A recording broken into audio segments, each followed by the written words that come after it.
సమస్యలు, శ్రమలు నీకు ఎందుకు ఎదురవుతున్నాయి తెలుసా?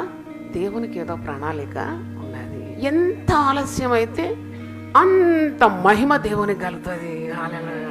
అమ్మ 30 సంవత్సరాలు ప్రార్థన చేస్తున్నాను, నా కుమారుడు మారలేదు, నా భర్త మారలేదు, మధ్యలో పోయి మంత్రాలను ఆశ్రయిస్తా అంటే దేవుడు తన పనిని చెయ్యనియక వీళ్ళే దేవుని చేతులు ఏం చేస్తున్నారు? కట్టిపడేస్తున్నారు. నువ్వు దేవుని నమ్ముకున్నావంటే ఊపిరినంత వరకు దేవునే నమ్ముకోవాలి. దేవుని ఇస్తారు.